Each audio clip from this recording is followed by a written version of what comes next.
नमो नमः सुप्रभातम नम नमस्कारः।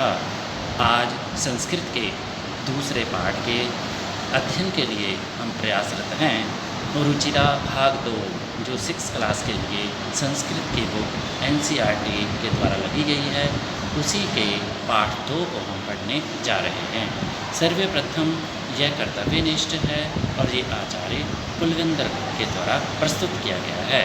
तो हम पाठ को पढ़ने जा रहे हैं। सर्वप्रथम यह जो पाठ है, दूसरा जो चैप्टर है, ये अकारांत स्त्रीलिंग, अकारांत एवं स्त्रीलिंग शब्दों के बारे में है। पाठ का परिचय कराते हुए इस पाठ में अकारांत स्त्रीलिंग शब्दों से परिचय कराया गया है। अकारांत शब्द वे होते हैं जिनके अंत में आ आता है, यथा लता, अध्यापिका, वाटिका आदि। अकारांत स्त्रीलिंग शब्दों के साथ प्रयोग में आने वाले सर्वनाम यथा सा, एषा का भी पाठ में आए हैं। इस पाठ में संज्ञा, सर्वनाम तथा क्रियापद तीनों का प्रयोग तीनों वचनों में आया है। अब इसी पाठ के जो संस्कृत अनुवाद है उसको हिंदी अनुवाद में और इंग्लिश अनुवाद में देखते हैं। सर्वप्रथम पहली पंक्ति जो है एषा का, ये लड़की के लिए कहा गया, तो हिंदी में कहेंगे यह क्या है, व्हाट इज़ दिस। एषा दोला, यह झूला है। This is swing. तीसरा वाक्य जो संस्कृत का है, दोला कुत्र अस्ति, झूला कहाँ है, वेयर इज़ द स्विंग। चौथा सेंटेंस हम पढ़ते हैं, दोला उपवने अस्ति, झूला बाग में है। The swing is in the garden. सा का, वह क्या है, व्हाट इज़ दैट। सा घटिका, वह घड़ी है। दैट इज़ ए क्लॉक, घटिका किम सूचयति, घड़ी क्या दिखाती है। What does the clock show, घटिका समयम सूचयति, घड़ी समय दिखाती है। The clock show time. अब इन पाठ के आए हुए जो शब्दार्थ हैं और उनका सरल अर्थ को हम हिंदी और इंग्लिश में देखते हैं। एषा स्त्रीलिंग शब्द है, इसका हिंदी में यह लड़की के लिए आता है और इंग्लिश में दिस। का स्त्री वचन और कौन या क्या इसका अर्थ है, व्हाट, हुज। दोला झूले को कहते हैं और स्विंग इंग्लिश में कहते हैं। कुत्र कहाँ, वेयर। अस्ति है, इज उपवने बाग में, इन द गार्डन। सा स्त्रीलिंग में आता है, वह। दैट घटिका घड़ी क्लॉक के लिए सूचयति सूचित करती है, दिखा रही है। इन्फॉर्म या शो कहेंगे। समयम समय को और टाइम समय को कहते हैं। संस्कृत में पूर्ण वर्तमान प्रेजेंट इंडेफिनिट और अपूर्ण वर्तमान प्रेजेंट कंटिन्यूस के लिए प्रायः एक ही धातु रूप का प्रयोग किया जाता है। यथा खेलती का अर्थ होता है अथवा खेल रहा है। प्रसंगानुसार एक ही होता है। संस्कृत वाक्य अनुवाद तीसरे और चौथे पैराग्राफ में जो वाक्य दिए गए हैं उन्हें हम हिंदी में और इंग्लिश में देखते हैं। एते के, ये द्विवचन के वाक्य हैं, तो हिंदी में आएगा ये दोनों कौन हैं। हु आर दीज टू, किम एते कोकिले, क्या ये दोनों कोयल हैं। आर दीज टू कुक्कुस, ना इते चटके, नहीं ये दोनों गौरैया हैं। गौरैया चिड़िया को कहते हैं। No these are two sparrows, चटके किम कुरुतः, दोनों गौरैया क्या करती हैं। What do the two sparrows do, एते विहरता, वे दोनों फुदकती हैं, उछलती हैं। दीज टू होप अबाउट, ते के, वे दोनों कौन हैं। Who are these those two, ते चालिके स्तः, वे चालिकाएँ हैं। दे आर लेडी ड्राइवर्स, ते किम कुरुतः, वे दोनों क्या करती हैं। What do they both do, ते वाहनम चाल्यता, वे दोनों गाड़ी चलाती हैं। They both drive vehicles. अब इसके शब्दार्थ को हम पढ़ते हैं।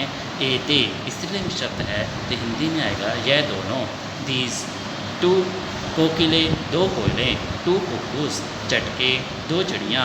टू स्पैरोज, कुरुतः करते हैं, करती है। डू ड्यूल, विहरता, विहार करती है, उड़ती है, विहार करती है।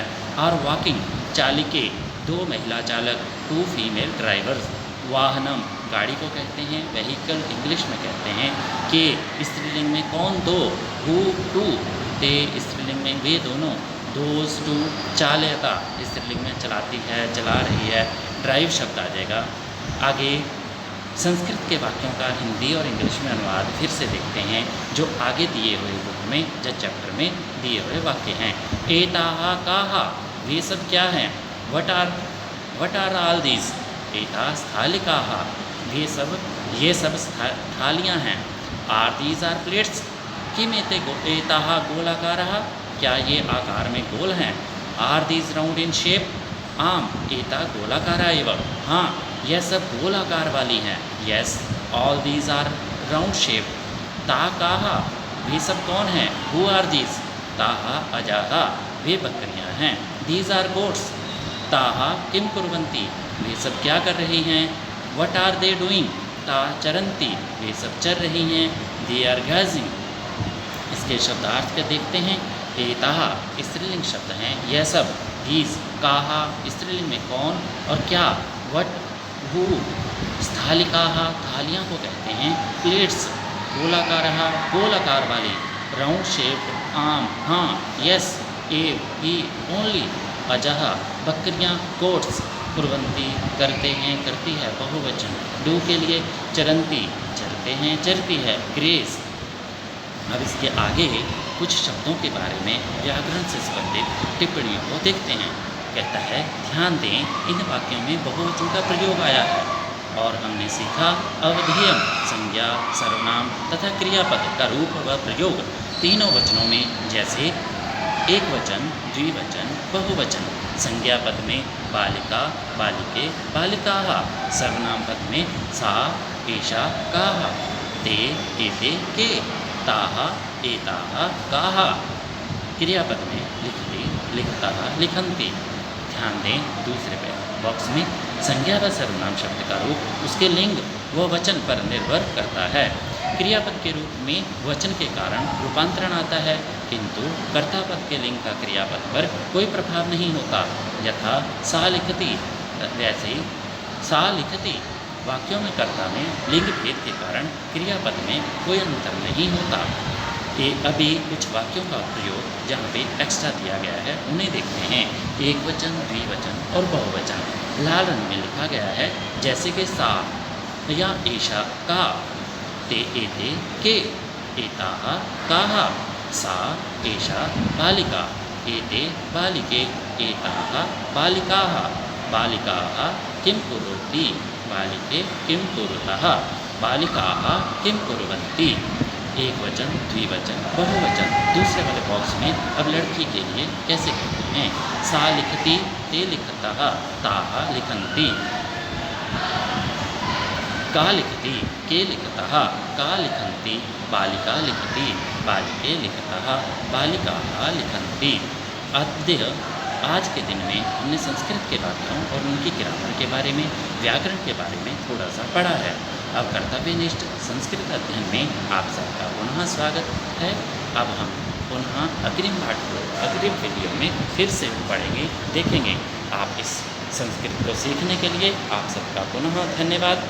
आप इस चैनल को सब्सक्राइब व बेल आइकन जरूर दबाएं, ताकि अग्रिम आने वाली वीडियो को भी हम संस्कृत में अच्छे से पढ़ सकें, देख सकें और अच्छे से